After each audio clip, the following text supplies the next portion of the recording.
Hello and hi. कड़क cricket में आपका बहुत बहुत स्वागत। मैं हूं आपके साथ पंकज भार्गव और हर बार की तरह हमारे साथ हमारे हरफन मौला जर्नलिस्ट राजीव मिश्रा। बहुत बहुत स्वागत आपका राजीव। तो अब वो घड़ी वो दिन आ गया, 9 मार्च, दुबई इंटरनेशनल स्टेडियम, भारत और न्यूजीलैंड आमने सामने। भारत ने एक भी मुकाबला नहीं हारा है, न्यूजीलैंड ने एकमात्र मुकाबला हारा है और भारत के खिलाफ हारा है। How do you rate this final match? ये फाइनल बहुत ही क्लोज कॉन्टेस्ट होगा क्योंकि जिस तरह की क्रिकेट न्यूजीलैंड ने खेला है, अगर आप भारत के खिलाफ एक मैच हटा दें, वो भी एक स्लगिश पिच पे जहाँ पे बॉल बैट पे नहीं आ रहा था, बहुत ज़्यादा परेशानियां थी बल्लेबाजी करने में। उसके अलावा अगर आप न्यूजीलैंड की जितने भी परफॉर्मेंस देख लें, अगर आप कैटेगरी वाइज चले जाएं या कहते हैं ना डिपार्टमेंट वाइज बात करें, तो शायद भारत से ज़्यादा बेहतर आपको लगेगी। अब क्योंकि भारत हमारी टीम है, भारत और अजय है इस टूर्नामेंट में, एक ही मैदान पे सारी क्रिकेट वो खेल रहे हैं। एक एक तरह से कहा जाए हल्का सा एडवांटेज भी है क्योंकि आपको समझ आ चुकी है सारी चीज़ें। अब न्यूज़ीलैंड के साथ क्या है वो भी अब समझ चुके हैं कि यहाँ पे किस तरह की ट्रिक के साथ क्रिकेट खेलना है।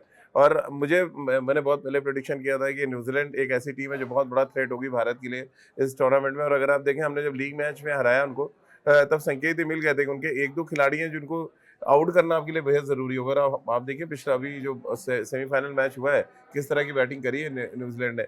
तो ओवरऑल पंकज भाई, मुझे लग रहा है 50-50 मामला ये नहीं कह सकते यहाँ पे कि 60-40 है या 55-45 है। मैं तो 50-50 रेट कर रहा हूँ, या 49 और 51 कहेंगे तो मैं 51 नहीं, न्यूजीलैंड ही बोलूंगा। चलिए 51 न्यूजीलैंड बोलेंगे, हालांकि मेरा मत कुछ और है। जी देखिए, अब मैं खिलाड़ियों पे जाऊं, मैं ओपनिंग, हमारे ओपनिंग पेयर पे जाऊं, जी न्यूजीलैंड के ओपनिंग पेयर में जाऊं, मिडिल में जो हमारे बल्लेबाज खेलते हैं उनकी बात करें, न्यूजीलैंड की बात करें, फील्डिंग की बात करें, बॉलिंग की बात करें, उस पर बाद में जाएंगे। लेकिन देखिए, बहुत इंटरेस्टिंग अभी बातचीत में आपके साथ हो रहा था, वो ये कि अगर हम बात करें दुबई की, तो वहां 250 260 उसके नीचे नीचे रह गया मामला। और अगर हम पाकिस्तान की बात करें, जितनी भी टीमों ने वहां खेला, भारत ने सिर्फ पाकिस्तान में नहीं खेला, बाकी सब टीमों ने पाकिस्तान में खेला है, तो वहां 300 प्लस। हाँ। तो ये फर्क को किस तरह से देखते हैं आप? तो ये बहुत फ्लैट ट्रैक्स मिले, अगर आप चाहे रावलपिंडी देख लें या लाहौर में जो मैचेस हुए हैं उसको देख लें और उसका एनालिसिस करें, तो मतलब ऐसा लग रहा था सीमेंटेड विकेट पे मैच खेल रहे हैं। और अगर आप साइमल्टेनियसली दो अगर स्क्रीन पे मैच चला दें पंकज भाई, तो आपको क्लियर हो जाएगा कि पिच का कितना इंपॉर्टेंट रोल होता है। आमतौर पर आदमी कहता है यार पिच ही तो है, मिट्टी पे खेलना है, जाके काली मिट्टी हो रेड मिट्टी हो, बट एक्चुअली कितने अच्छे तरीके से पिच को प्रिपेयर किया गया है। क्या अंडर प्रिपेयर्ड पिचेस में हम मैच खेल रहे हैं, या जिस तरह की सॉइल पे दुबई में मैच हो रहा है, देखिए बिल्कुल ही डिफरेंट ट्रैक है जहाँ पे बॉल रुक के आ रहा है, बॉल टर्न कर रहा है, कुछ सीमर्स का बॉल भी वहाँ पे अगर आप देखें तो बहुत इफेक्टिव रहे। शमी ने 8 विकेटें ली हैं। अगर आप देखें इस टूर्नामेंट में सेकंड हाईएस्ट विकेट टेकर कौन है? मोहम्मद शमी है, और वो पेस बॉलिंग करता है। और हम बार बार रोना रो रहे हैं कि यार स्पिनिंग ट्रैक मिल रहा है, टर्निंग ट्रैक मिल रहा है, बट एक्चुअली है नहीं। वो विकेट ऐसा है जहाँ पे बॉलर्स को मदद मिल रही है। ये एक्चुअली ये लाइन सही होनी चाहिए कि जहाँ पे सीमर्स के लिए भी मदद है, स्पिनर के लिए भी कुछ ना कुछ है, बैट्समैन का बड़ा टेस्ट हो रहा है। तो ये अगर आप 350 बना के आ रहे हो, बड़े खुश होंगे न्यूजीलैंड की बल्लेबाज कि हम आगे दुबई में सेम ऐसा कर लेंगे, तो ऐसा होने वाला नहीं है। आपको मेहनत करनी पड़ेगी। यहाँ होता नहीं है, एक जगह है कि आप जाके थ्रू द लाइन शॉट्स खेला आपने और आपने बड़े स्कोर कर दिए। दुबई एक ऐसी जगह है जहाँ पे आपको जाके अप्लाई करना पड़ेगा, खड़े होना पड़ेगा और पूरा लंबा खेलने की कोशिश, जो भी सेट हो जाए। ये एक बड़ा इंपॉर्टेंट फैक्टर होगा जब आप दुबई में नहीं, फाइनल पर देखें। अगर मैं इंडियन टीम की बात करूं राजीव, खिलाड़ियों पे हम जाएंगे उससे पहले, ऐसा नहीं कि कोई भी मैच जो इंडिया ने सारे मैच जीत लिए, जी अपने नॉकआउट मैचेस सारे जीते, न्यूजीलैंड को भी शिकस्त दे दी है, और अब हालांकि मुकाबला फिर से न्यूजीलैंड से, तो हमने ऐसे ही फ्लूक में मैच नहीं जीता, हमने हाँ, मेहनत करके मैच जीता। और एग्जैक्टली, बिल्कुल हर ठीक बात है। तरफ, और जैसा हमने चर्चा में बात भी की थी कि ये नहीं चला तो वो चल गया, वो नहीं हाँ, चला तो वो चल गया, यानी हमारा नंबर 6-7 तक हमारे जो बल्लेबाजी हुँ, की धार है, उन सब ने परफॉर्म किया। देखिए, केएल राहुल अभी तक था कि उनको टीम से बाहर हुँ, करिए, ऋषभ पंत को अंदर लाइए। मैं अभी डिस्कशन यहां पर हो रहा था, आप थे नहीं, तो उस डिस्कशन में मैंने बोला था कि नहीं, देखिए केएल राहुल बल्ले से भी कमाल हुँ, करते हैं, तो उनकी बल्लेबाजी की तो बारी आई नहीं, उन्होंने प्रूव कर दिया पिछले मैच हुँ। में। तो क्या आपको लगता है कि अगर भारतीय टीम की हम बात करें, तो वो जो मोमेंटम बना हुआ है, मुझे लगता है वो मोमेंटम फाइनल में भी काम आए? बिल्कुल, बहुत ज़रूरी है। मोमेंटम तो देखिए किसी भी टूर्नामेंट में बहुत ज़रूरी होता है, लेकिन वो एक दिन बड़ा ख़राब, आपको याद है 2023 में हमने एक भी मैच नहीं हारे थे हम, जब वर्ल्ड कप खेल रहे थे। तो सडनली फाइनल में एक दिन ख़राब हुआ और वो हार गए। तो फाइनल फ़ोबिया एक तो बड़ा इंपॉर्टेंट है कि फाइनल फ़ोबिया से आप कैसे निपटते हैं। और दूसरा, ओपोनेंट टीम जो सामने है, न्यूज़ीलैंड जो मुझे लग रहा है इस सीज़न में सबसे अच्छी क्रिकेट खेल रही है। आप देखिए ना, हिंदुस्तान को हिंदुस्तान में हरा दिया उन्होंने, पाकिस्तान में जाके ट्राई सीरीज़ जीती है और फाइनल में पहुँच जरा गए। 25 साल पीछे चले जाते हैं। 25 साल पहले हम आपस में भिड़े थे, जी, न्यूजीलैंड ने बाजी मारी थी, 2000 की बात है, 2000 की और बात, अब जी। 2025 आ गया है, तो अब बारी बाजी मारने की हमारी है। नहीं, जीतना तो देखिए, अगर आप आईसीसी टूर्नामेंट्स में इधर पिछले 2 साल में देखें तो हमने ज़्यादा बेहतर स्थिति में, और हमने 2024 वर्ल्ड कप जीता हुआ है, और 2025 में अब बारी आ गई है। लेकिन वो 2000 आपने 2000 का ज़िक्र छेड़ दिया तो वो क्रिस गेल्स के बड़े बाल में और जिस तरह से वो मैच जिता के भागे, हम सब टीवी पे देख रहे थे वो मैच और क्या कमाल की पारी थी। 80 रन पे वो 200 समथिंग चेज़ कर रहे थे और 80 पे 6 या 7 विकेट गिर गई न्यूज़ीलैंड की। फिर आके उन्होंने सेंचुरी लगाई थी, बहुत ही बड़े-बड़े छक्के मारे थे।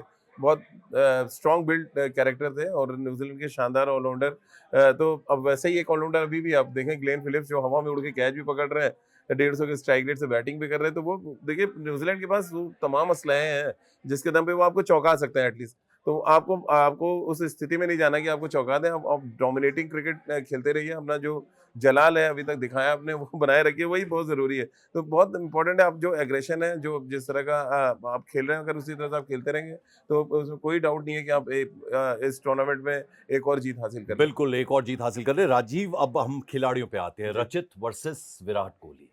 2 सैकड़े लगाए विराट कोहली ने और क्या शानदार तरीके से वो खेले हैं। तो जी। इन दोनों के मुकाबले को कैसे देखते हैं? देखिए, मैं थोड़ा-सा इसमें डिफ़र हूँ, मैं सचिन वर्सेस शुभमन गिल बात करना चाहूँगा, दोनों ओपनर्स हैं, दोनों यंगस्टर हैं और अगर आज के दौर में अगर आप फैब 4 या फैब 5 बनाएँगे, तो उनमें ये दोनों खिलाड़ी ज़रूर होंगे। तो इसमें तो पूरा एज जो है रचिन रविंद्र को जाता है। देखिए 3 पारियों में उन्होंने 2 100 कर दिया और मतलब 3 मैचेज़ में अगर आप 2 100 कर रहे हैं, तो ऑटोमैटिकली आपको ये दिखा रहा है कि वो कितने अच्छे फ़ॉर्म में है और न्यूज़ीलैंड की top of the order backbone अगर कोई है, तो वही है। जिस तरह की बैटिंग उन्होंने करा है और अलग-अलग कंडीशन में अगर आप देखें, वो चाहे रन चेज़ करना हो या टारगेट सेट करना हो, दोनों ही जगह उन्होंने बहुत बड़ी पारियाँ खेली है। शुभमन गिल ने बांग्लादेश के खिलाफ शतक बनाया, फिर से उनका बल्ला देखिए तो तीनों मैचों में उन्होंने कोई बड़ा स्कोर नहीं किया है। तो हुँ। यहाँ पर जो एडवांटेज है, यानी कि 1 पॉइंट अगर आप पॉइंट देना शुरू करें, तो पहला जो पॉइंट है वो रचिन रविंद्रा के साथ जाता है।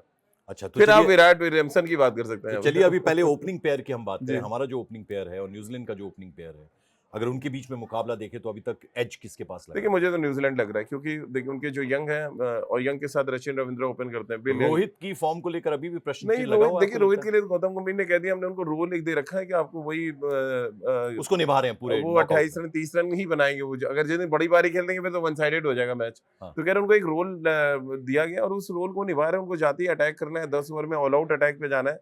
उनको कोई फ़र्क नहीं पड़ रहा है कि वो फाइनल मैच है या पहला मैच खेल रहे हैं, वो सेम इंटेंशन के साथ बैटिंग करेंगे और वो एग्ज़ैक्टली वही कर रहे हैं। तो एक कप्तान है, देखिए कप्तान चाहे तो ये भी कह सकता है नहीं, नहीं मैं नहीं करूँगा, शुभमन गिल करे। बट अगर वो ले रहे हैं ज़िम्मेदारी और कर रहे हैं फिर ऐसा काम तो फिर बहुत बहुत बड़ा अचीवमेंट मेरे लिए लग रहा है वो। और इस लेकिन जो कंसिस्टेंसी की बात करें कि कौन ज़्यादा कंट्रीब्यूट कर रहा है देन न्यूज़ीलैंड ज़्यादा कर रही है क्योंकि न्यूज़ीलैंड के दोनों ओपनर से 100 कर रखा है। एक यंग ने 100 किया, फिर रचिन रविंद्र ने 2 कर दिया। हमारे अगर ओपनिंग जोड़ी की बात करें तो 100 आया है, वो भी शुभमन गिल के बैट से। और भारत ने अगर शुरुआती 2 मैचों की हम बात करें तो 6 विकेट से जीता है। जी, दोनों ही मैचेस। जी। तो उस तरीके से हम देख रहे हैं कि भारत कौन-सा ऐसा डिपार्टमेंट है जहां आपको लगता है थोड़ा-सा और काम करना होगा उनको? देखिए, मुझे टॉप ऑफ द ऑर्डर जिससे आपने चर्चा शुरू की है कि अगर हमारे ओपनर्स चले और उनका कंसिस्टेंट होना बहुत ज़रूरी है। क्योंकि न्यूज़ीलैंड का जो पेस बॉलिंग अटैक है देखिए लंबे कद के सारे गेंदबाज हैं। जेमिसन है 6 फुट 6 इंच के। फिर उनके साथ मैट हेनरी हैं, वो भी 6 फुट के हैं, तो और सारे डेक को हिट करते हैं। और हमारी तो पुरानी कमज़ोरी रही और ख़ास तौर से जिस तरह का स्लगिश विकेट है दुबई का, कोई बॉल बहुत तेज़ आपको आएगा ऊपर, कोई बॉल नीचे रह और जाएगा। जख्मी शेर हैं, हाँ, और ऊपर-नीचे हो रहा है बॉल, तो जख्मी शेर हैं। ज़ख्मी शेर है मैच और हारे हैं हमसे। मैच हारे हैं और देखिए न्यूज़ीलैंड अब वो पुरानी न्यूज़ीलैंड नहीं है जो बड़ी सीधी-सादी टीम होती थी, वो आपको आँख दिखाकर मैच हरा रहे हैं इन दिनों। आप दक्षिण अफ्रीका को जैसे उन्होंने मारा है वो दिखाता है कि इतनी बड़ी टीम को जिस तरह से आसानी से उन्होंने हरा दिया। अगर आप वो सेंचुरी हटा दें डेविड मिलर की तो वन साइडेड मैच हार रहे थे ऑलमोस्ट। हुँ। तो न्यूज़ीलैंड के पास वो तमाम चीज़ें हैं। आप आपके अगर ओपनर्स ने 10 ओवर में अच्छा स्टार्ट दिया, तो आप मैच में रहेंगे नहीं। आप देखेंगे न्यूज़ीलैंड वो तमाम उनके जो चुट-पुट वाले भी स्पिनर्स हैं ना, 17 विकेटें ले चुके हैं वो अभी तक इस टूर्नामेंट में। हम बड़े खुश हो रहे थे हमारे स्पिनर डोमिनेट कर रहे, बट एक्चुअली आप देखें तो न्यूज़ीलैंड के स्पिनर्स ने चैंपियंस ट्रॉफी में डोमिनेट किया है। हुँ। अच्छा, चलिए अब विराट कोहली पे आते हैं। जी, विराट कोहली ने अपने आप को प्रूव किया है इस टूर्नामेंट में और बड़े मैचेस जी। जो भी होते हैं, चाहे पाकिस्तान के साथ हो, न्यूजीलैंड के साथ हो, ऑस्ट्रेलिया के साथ हुँ, हो, वो अपना बेस्ट देने के लिए 100% वो बड़े हुँ। मैचेस में, दबाव वाले मैचेस में देता है। हमने ऑस्ट्रेलिया के साथ भी देख लिया, हमने पाकिस्तान के साथ भी देख हाँ। लिया। तो ये चूंकि सबसे बड़ा मैच है, फाइनल मैच है, तो हमें वही कंसिस्टेंसी दिख रही है विराट कोहली में, तो वो हुँ। एक बड़ा एज है भारत के पास, आपको लगता है, भारत क्योंकि वो एंकर प्ले करते हैं। देखिए ये लड़ाई ना 2 दुनिया के सबसे बेहतरीन बल्लेबाजों में से एक विराट कोहली, दूसरा विलियमसन। अंडर 19 से दोनों एक साथ खेल रहे हैं, मतलब अपनी-अपनी कंट्रीज़ से उन्होंने करियर शुरू किया और जिस तरह की बैटिंग विलियमसन आपने देखी पिछले मैच में, उससे पहले भारत के अगेंस्ट 89 उन्होंने किया। तो वो शीट एंकर का रोल कहते हैं ना, दोनों ही नंबर 3 पे बैटिंग करते हैं। तो वो ऐसी पोजीशन है जहाँ पे रिवॉल्व करती है आपकी पूरी बैटिंग यूनिट रिवॉल्व करती है। और विलियमसन का जो रोल है और ठीक वैसे ही रोल विराट कोहली का है। तो ये लड़ाई मुझे लगता है फाइनल में जो हमारा नंबर 3 जिस टीम का अच्छा करेगा, पंकज भाई वो टीम ले जाएगी ट्रॉफी। ये मेरा मतलब प्रेडिक्शन मान लें, या एक तरह से कहा जाए जो ऑब्जर्वेशन रहा है इस चैंपियंस ट्रॉफी में और दुबई के ग्राउंड पे खास तौर से। एक बैट्समैन को शीट एंकर का रोल प्ले करना पड़ेगा। विराट ने भारत के लिए किया है, विलियमसन ने किया है न्यूजीलैंड के लिए। और हमने ये भी देखा कि पिछले मैच में हमने देखा कि जब विराट कोहली आउट हुए तो राहुल, जो अब तक उनकी बारी नहीं आती थी, विकेट जी, कीपिंग में लेके कुछ लोग उंगलियां भी उठा रहे थे जी, उन पे, लेकिन फिर वो जो रोल जैसे ही कोहली हटे तो जो रोल उन्होंने प्ले किया, जी। अब आपको लगता है कि वो भी एक बड़ी बेहतरीन चीज है भारत की टीम के लिए? बहुत बहुत इंपॉर्टेंट था कि आपका विकेट कीपर बैट्समैन रन बनाए, और क्योंकि के राहुल का थोड़ा बैटिंग ऑर्डर शफल करते हैं, कभी नंबर 5 पे, कभी नंबर 6 पे, तो उन्होंने बड़ा एक इमोशनल सा इंटरव्यू दिया जब वो 42 नॉट आउट आए कि मैं पिछले 3-4 सालों से मेरा कोई बैटिंग ऑर्डर फिक्स नहीं है और मैं मेरी बैटिंग को लेके बहुत ज़्यादा क्रिटिसाइज़ किया जाता है। तो you think it is not good, क्योंकि पहले आपको पता होता था ये पोजीशन है, हाँ, मैच के हिसाब से एग्ज़ैक्टली कप्तान थोड़ा तय कर लेता है? नहीं, अब तो ख़ैर ऑलमोस्ट गौतम गंभीर ने एक तरह से कहा जाए कि वो सामने रख दिया है पेपर कि हाँ, नहीं, अक्षर पटेल अगर बहुत ज़्यादा स्थितियाँ नहीं ख़राब है तो अक्षर पटेल आपसे ऊपर बैटिंग करेंगे, और वो प्रूव भी कर रहे हैं। देखिए, इस टूर्नामेंट में जो वैल्यूएबल कंट्रीब्यूशन अक्षर पटेल का, वो किसी भी भारतीय खिलाड़ी का मुझे लगा, इवन विराट गेंद कोहली से को भी भी। और बल्ले से भी गेंद से भी, बल्ले से, और रनआउट्स आप देखें क्या शानदार बहुत उन्होंने जबरदस्त था। रनआउट किया था। अक्षर पटेल मुझे लग रहा है की फैक्टर होंगे आपके फाइनल में। अच्छा, जो हम लोग विकेट कीपर्स पे बात कर रहे थे, के राहुल ने एक अच्छी इनिंग खेली, देखिए चर्चा में आया, लेकिन अब न्यूजीलैंड के बैट्समैन जो कि विकेट कीपर बैट्समैन है लैथम, उन्होंने एक 100 किया हुआ है, कीपिंग शानदार कर रहे हैं और बहुत जबरदस्त तरीके के स्पिन के अगेंस्ट खेलने वाले बैट्समैन है। तो ये भी एक बड़ी इंटरेस्टिंग लड़ाई, जैसे विराट विलियमसन हम देख रहे हैं, सचिन रविंद्रा और शुभमन गिल देख रहे हैं, ठीक वैसे अगर हम नीचे देखें नंबर 6 या 7 पे, तो लैथम और आपके के राहुल के बीच में एक बहुत ही इंटरेस्टिंग लड़ाई होगी, ना सिर्फ बैटिंग में, विकेट के पीछे आप क्या कुछ रोल प्ले कर रहे हैं, ये भी एक बड़ा इंपॉर्टेंट फैक्टर होता है जब आप फाइनल खेलने जाते और हैं। एज अ यूनिट जब हम बात करते हैं हुँ, तो देखिए, अब सारे बल्लेबाजों की हम बात करते चले जा रहे हैं, तो श्रेयस अय्यर, यानी हुँ, अगर कोई नहीं परफॉर्म कर रहा तो श्रेयस अय्यर पे अगर बात हाँ। आती है, वो अपना रोल वो भी बखूबी निभा रहे हैं, आपको लगता है? देखिए, श्रेयस अय्यर भारत को एज दे रहे हैं थोड़ा। देखिए, दोनों जो अपने जितने डिपार्टमेंट बात की, वहाँ न्यूज़ीलैंड थोड़ा-सा आगे लग रहा है। But Shreyas Iyer middle order में नंबर 4 पे वो मतलब बहुत आगे लग रहे हैं न्यूज़ीलैंड के जो नंबर 4 आते हैं। उनका नाम मुझे याद नहीं आ रहा है। नंबर 4 पे डैरेन मिचेल, वो आते हैं नंबर 4 पे, और डैरेन मिचेल और आप श्रेयस अय्यर का अगर कंपैरिज़न करें, यहाँ के विकेटों के हिसाब से जो दुबई में होते हैं, श्रेयस अय्यर बहुत आगे हैं। तो हुँ। मुझे लग रहा है ये एक ऐसा पॉइंट है, और ये भी एक की फैक्टर होगा, क्योंकि अगर खुदा ना खास्ता आपका टॉप ऑर्डर हिलता है तो श्रेयस अय्यर हर गेयर में बैटिंग करना जानते हैं, और हुँ। ये एक बहुत बड़ा फैक्टर होंगे श्रेयस अय्यर इस फाइनल मुकाबले में।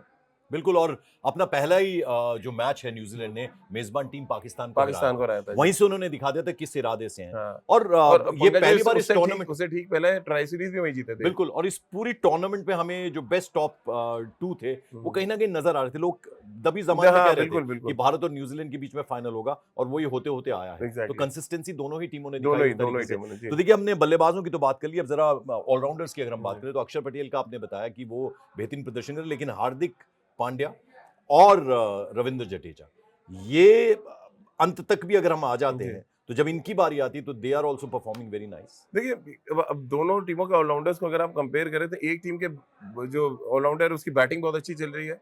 दूसरे हमारे जो ऑलराउंडर्स हैं, हमारे ऑलराउंडर्स ने गेंदबाजी अच्छी की, क्योंकि उनकी बैटिंग आ ही नहीं रही है, क्योंकि विराट ने रन बना दिया, ऊपर अक्षर पटेल की आई 2 मैच में बैटिंग, उन्होंने भी बैट से कंट्रीब्यूट किया है। अब न्यूजीलैंड में जाएँ तो वहाँ वहाँ के जो ऑलराउंडर्स हैं, ग्लेन फिलिप्स की बात कर लें, क्या बैटिंग करी है वो आपने भी देखा, और उनकी कैचिंग की तो दुनिया तारीफ़ कर रही हुँ। है, जिस तरह के उन्होंने कैचेस पकड़े हैं। तो अलग-अलग तरीके का रोल निभाया है दोनों टीमों के ऑलराउंडर्स ने। मिच सैटनर जो उनके कैप्टन है, वो सेकंड हाईएस्ट विकेट टेकर है इस टूर्नामेंट में। नंबर 1 पे मैट हेनरी है, देन 8 विकेटों के साथ नंबर 2 पे है मिच सैटनर। तो उनके ऑलराउंडर्स मतलब बॉल के साथ ठीक है, कुछ बैट के साथ ठीक है, तो एक मिक्सचर सा नज़र आ रहा है। तो उतना कॉन्टेस्ट मुझे नहीं लग रहा जितना कि आपकी बैटिंग में लगा, या जिस तरह से विकेट कीपर्स की लड़ाई है। जो ऑलराउंडर्स है वो ठीक-ठाक वाला मामला है। अक्षर पटेल को थोड़ा-सा एज है, क्योंकि बैटिंग थोड़ी ऊपर कर रहे हैं, और उधर जो है ग्लेन फिलिप्स, जिन्होंने अभी रिसेंटली साउथ अफ्रीका के अगेंस्ट भी 2 विकेट लिया ऑफ स्पिन करके, और वो एक नया कैरेक्टर मुझे नज़र आया कि जो फील्डिंग, बैटिंग अपने ऑफ स्पिन गेंदबाजी से भी एक बड़ा असर डाल सकता है। हार्दिक पांड्या, वो ऐसा प्लेयर है जिसकी बात किए बिना ये चर्चा जी, समाप्त नहीं होती जी, है। हार्दिक पांड्या के बारे में बताइए, वो छक्के पिछले मैच में हम भूल नहीं सकते। जी। कैसे स्टैंड पे वो आगे बढ़-बढ़ के वो अपना रोल कितनी बखूबी उन्होंने नहीं, निभाया। बहुत शानदार फिनिशर है, और उनको जो रोल डिफाइन है, देखिए यही फ़ायदा है पंकज भाई, कि आपको रोल डिफाइन है। अगर आप मुझे बोलते हैं कि पर्टिकुलर इस टाइम पे शो करना है, तो मैं अपने आप को प्रिपेयर रखूँगा। ठीक वैसे ही है, हार्दिक पांड्या को पता है कि उनकी बैटिंग जो है 10 से 12 ओवर ही आनी है। तो उस 10 से 12 ओवर प्रेशर में में खेलना है। हाँ, और उसको कैसे यूटिलाइज करना है, यानी सपोज आपको 25 से 30 गेंदें मिलनी है, अब आप उसे 50 रन 60 रन बनाने का या 200 की स्ट्राइक रेट से आप रन बनाने का मादा रखते हैं, तो इससे बढ़िया बात हो नहीं और सकती। राजीव, मैं थोड़ा कंपैरिजन करना चाहूंगा। जी। देखिए, मैं युवराज सिंह को जितना देखा है, उनका कितना बड़ा कंट्रीब्यूशन मुझे लगता है, जितना उन्होंने कंट्रीब्यूट किया उतना नाम उनको नहीं मिल पाया, उसका मुझे हमेशा अफसोस रहता है। ये दो प्लेयर ऐसे हैं जिनका वो फ्लैम्बॉयंस जो है वो अपनी जगह है। उनका लाइफस्टाइल भी देखे ना, जो रहने का ढंग है उनका, और वो खेल में उनको एज देता है। हाँ। युवराज सिंह में भी हमने देखा, ऐसा नहीं था कि उनकी परफॉर्मेंस में कभी फर्क पड़ा, उनका जो फ्लैम्बॉयंट स्टाइल था। और जी। ऐसा ही हार्दिक पांड्या, महंगी से महंगी घड़ी पहनना, हाँ। कारें चाहिए, वो एक 7 करोड़ की लाइफस्टाइल घड़ी पहन के गेंदबाजी कर रहे चाहिए। हैं। और फिर उसके बाद परफॉर्म करना, जी।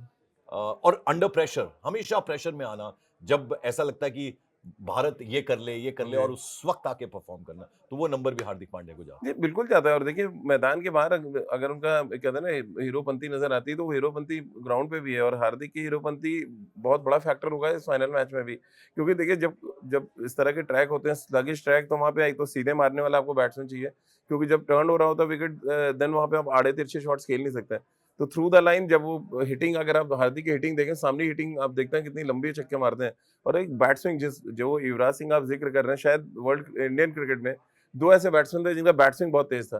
तो जितना तेज ऊपर जाता है उतनी तेज आपका नीचे आएगा बैट, तो वो जो इम्पैक्ट होता है बॉल के साथ, वो बहुत दूर आपको फेंकता है। और अब देखिए इसीलिए युवराज सिंह भी इतने लंबे छक्के मारते थे, और हार्दिक पांड्या भी मैं वही आपसे हाल है। थोड़ा-थोड़ा क्रिकेट सीख रहा हूँ। देखिए, मैंने कंपैरिज़न दोनों प्लेयरों का ठीक किया, आप एकदम मानते हैं? जबरदस्त, एकदम। अच्छा, अब चलिए, इससे पहले कि हम गेंदबाजों पे जाएँ, ज़रा फील्डिंग, क्योंकि फील्डर्स जो हैं वो भी मैच जिताते हैं। हाँ। हमारी फील्डिंग और न्यूज़ीलैंड की फील्डिंग, नहीं, फील्डिंग में तो फिर थोड़ा-सा कहते हैं ना, एज है न्यूज़ीलैंड के पास। हाँ, न्यूज़ीलैंड के साथ है, और बायस हम हो भी नहीं सकते, क्योंकि जो कैचेस न्यूज़ीलैंड ने पकड़े हैं, और न्यूज़ीलैंड अगर 280 नहीं, पर बनाता है उनके ना। ग्राउंड्स ऐसे होते हैं, कह सकते हैं, आप ये नहीं कह सकते आप? हाँ, ग्राउंड ग्राउंड का तो बड़ा इफेक्ट है। देखिए वहाँ बल्कि छोटे ग्राउंड्स हैं, छोटे ग्राउंड से रन बचाना और मुश्किल है। हाँ। मतलब वहाँ 30 यार्ड में आपको बताऊँ, मैं क्राइस्टचर्च, ऑकलैंड, हैमिल्टन सारी जगह मैच कवर किए हैं।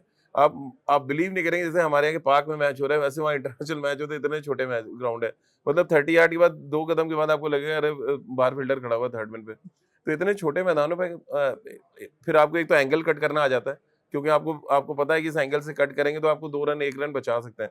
तो वो न्यूज़ीलैंड जानता है, और इसीलिए मैं बार-बार जब भी कहता हूँ न्यूज़ीलैंड अगर 260 बनाए, तो आप मान के चलिए आपको 290 बनाना पड़ेगा, 30 रन एक्स्ट्रा वो बचाएँगे हर मैच में। और ये एक बहुत बड़ा फैक्टर होगा इस फाइनल मुकाबले में भी। चलिए, अब गेंदबाजी पे आते हैं, क्योंकि जी। हमने देखा कि वो जो टीम रिपीट की गई, 4 स्पिनर्स और हार्दिक पांड्या और शमी, ये हुँ। कॉम्बिनेशन के साथ ही टीम जाएगी, आपको जी। ऐसा लगता है फाइनल में? बिल्कुल, कोई चेंज नहीं होगा, मुझे नहीं लग रहा कोई चेंज होगा। और शमी ने देखिए ऋषभ पंत आउट हैं फाइनल में? ऋषभ पंत को जगह नहीं है, क्योंकि केराउ ने देखिए 42 नॉट आउट किया है, कीपिंग में कोई गलती कर नहीं रहे वो। हाँ, नहीं, तो गलती ओवरऑल थोड़ी बहुत की थी, जिसको लेके वो क्रिटिसिज्म अब हुआ वो था जब जीत कि जाते हैं स्पिनर्स की बॉल छोड़ रहे थे वो वो। देखिए बहुत टफ है। मैं बार-बार कह रहा हूँ कि जितना टफ है बैटिंग सीमर को करना। रोकना उतना स्पिनर को हाँ, रोकना और कीपिंग मुश्किल है करना, क्या? स्पिनर को हमेशा कीपिंग करना जज करना मुश्किल होता है, मुश्किल क्योंकि है। नहीं, अब कीपर का जो टेक्निक की बात करें, आप बॉल के साथ उठना पड़ता है। हाँ। अब उसमें आप ज़रा-सा आपका 19-20 हुआ, तो फिर आपको मिस करने के चांसेस बढ़ जाते हैं। तो बहुत टेक्निकली जो साउंड विकेट कीपर्स, अगर आप उनको देखें, सैयद किरमानी हो या नयन मोंगिया, हम लोगों ने जो कवर किया है, one of the best wicket keeper, even Ridwan Shah जो भी रिटायर किए, उनका ग्लव वर्क देखिए। बैटिंग की बात नहीं कर रहे हम, वो कीपिंग जो प्योर कीपर्स हैं, उनको स्पिनर के साथ खड़े होना आता है। हम्म। अब केराउ तो बेचारे बैट्समैन है, बाद में कीपर बने, तो चलिए, अब तो थोड़ी कंपैरिजन बहुत गलती माफ कर सकते माफ कर सकते हैं, कंपैरिजन करना होगा। आप हैं। देखिए, शमी प्रेशर बनाते हैं जी। और चुपके से हार्दिक पांड्या विकेट निकालते हैं, हाँ। लेकिन शमी भी विकेट निकाल रहे हैं। तो ये जो कॉम्बिनेशन है, आपको लगता है अगर उनके बॉलर्स के साथ कंपेयर करें तो? नहीं, पेस बॉलिंग डिपार्टमेंट तो उनका ज़्यादा बेटर है ऑन पेपर, बट शमी ने जिस तरह से इम्पैक्ट डाला है इस पूरे चैंपियंस ट्रॉफी में, उसकी उम्मीद हम सब नहीं कर रहे थे, क्योंकि बुमराह की कमी उतनी खली नहीं है। खली नहीं, क्योंकि ट्रैक ऐसा है। देखिए यहाँ पे आपके जैसे ही 4-5 ओवर शमी निकालते हैं, 3-4 ओवर हार्दिक स्पिनर डालते हैं, आ फिर जाते आपके हैं। स्पिनर आ जाते हैं। हाँ। तो वो कहीं से भी हर में अगर आप रेगुलर इंटरवल्स में विकेट निकाल रहे हैं, तो फिर वो कमी लगती है। जब वो होता है ना, पार्टनरशिप बड़ी दिख रही है, फिर कोई विकेट निकालने वाला बॉलर नहीं है, hero of then the problem. Tournament Varun Chakravarthy. Varun Chakravarthy देखिए उन्होंने बॉलिंग तो अच्छी करी है, लेकिन आप दूसरे मैच में न्यूजीलैंड की जो सेमीफाइनल मैच था, आप देखिए 50 रन दिए उन्होंने ऑस्ट्रेलिया के अगेंस्ट, तो वो इफेक्ट नजर नहीं आया जो न्यूजीलैंड के अगेंस्ट था, जब उन्होंने 5 विकेट लिए। मेरे लिए अभी भी पता नहीं क्यों लग रहा है इस टूर्नामेंट में अक्षर पटेल जिस तरह का रोल निभा रहा है, बहुत ही बड़ा कैरेक्टर होगा। दूसरा आपके फेवरेट हार्दिक पांड्या, ये 2 खिलाड़ी मुझे लग रहा है बहुत ही स्ट्रॉन्ग कैरेक्टर के खिलाड़ी हैं, और कहते हैं ना सबड्यूड प्लेयर्स हैं, जिनके बारे में बहुत ज्यादा चर्चा लोग नहीं करते हैं। वो इस फाइनल मैच में बहुत बहुत बड़ा रोल और निभाएंगे। जडेजा अपना रोल निभाते हैं और फील्डिंग से जडेजा रन ठीक बना है, लेते हैं। वो अपना उनको 10 ओवर डालना है, 10 ओवर में आप देखिए ना रन दे रहे हैं, विकेट निकाल के भी दे रहे हैं आपको, हाँ। फील्डर कमाल के हैं। तो मतलब उनको जो रोल मिला हुआ है, नंबर 8 पे बैटिंग आ नहीं रही है, आपके जितने अच्छे आपके विराट और सारे बैटिंग आए कर। भी ना, ऊपर ऊपर हाँ, ही ऊपर काम ही हो ऊपर जाए। से हम जीत के निकल जाए, इससे अच्छा क्या है। हाँ, हाँ, हाँ। बिल्कुल। और चलिए अब आखिर में, इससे पहले कि हम चर्चा का समापन करें, ये बताइए, टॉस हमने देखा, हम हर बार हारे, जी। लेकिन कोई खास फर्क नहीं पड़ता, पहले बल्लेबाजी आए बॉलिंग आए, या फर्क पड़ता है? देखिए, फाइनल में तो थोड़ा फ़र्क पड़ेगा क्योंकि आप चाहेंगे आप बैटिंग कर लें पहले। हाँ। क्योंकि अब देखिए जितने भी दुबई मैचेज़ में हैं, प्रेशर कम हो जाता है आपको लगता प्रेशर है, कम हुआ बोर्ड क्योंकि पे आपने स्कोर डाल बोर्ड दो? में 260-70 लगा दिए, देन न्यूज़ीलैंड के लिए तो थोड़ा-सा मुश्किल हो। 270 is a good score. Very good score for Dubai. Dubai में 270 रन बहुत अच्छे स्कोर हैं अगर आप पहले बैटिंग करके वहाँ पे लगा रहे हैं क्योंकि जैसे-जैसे ये मैच आगे बढ़ेगा ना, आप देखिए उसी स्क्वायर पे वो मैचेज़ हो रहे हैं। वो बदला तो जाएगा नहीं, वो धीरे-धीरे उसपे गर्मी पड़ रही है, धीरे-धीरे मैचेज़ हो रहे हैं, ह्यूज पिचेज़ हैं, जो वो कहते नहीं कि आप इसमें कई मैचेज़ खेले जा चुके हैं। तो ह्यूज पिचेज़ को आपको प्रिपेयर करने के लिए बहुत ज़्यादा टाइम है नहीं। तो एक ह्यूज पिच में आमतौर पे आप टॉस जीतिए बैटिंग, और वो बहुत पुरानी कहावत है कि आप टॉस जीतें, बैटिंग करें, स्कोरबोर्ड पे रन लगाएँ, फिर अपने गेंदबाजों को मौका दें, तो आपको मैच जिता दें। एग्ज़ैक्टली वही कर रहे हैं। राजीव, आखिर में बता दीजिए, देखिए आपने शुरुआत चर्चा की थी, आपने 51% दिए थे न्यूजीलैंड को, हाँ, अब हमने इतनी लंबी चर्चा, इतने एक-एक प्लेयर को हमने डिस्कस कर जी। लिया, अब बताइए क्या लगता है आपको फाइनल में? नहीं, अभी भी बता रहा हूँ, वैसे तो 50-50 है मामला, लेकिन अभी भी 51% पता नहीं क्यों मेरे कहीं न कहीं ज़हन में है कि न्यूज़ीलैंड को थोड़ा-सा एज है इस फाइनल मुकाबले में। चलिए, तो अभी तक इंडिया ने एकदम चक के रखा है और फाइनल में भी हम चाहेंगे चक दे इंडिया। तो दिलचस्प मुकाबला 9 तारीख को फिर से चर्चा हम करेंगे, जब जी। भारत और न्यूजीलैंड एक दूसरे के सामने होंगे दुबई इंटरनेशनल स्टेडियम में। तो इंतजार रहेगा उस पल का। बहुत बहुत शुक्रिया हमारे साथ जुड़ने के लिए।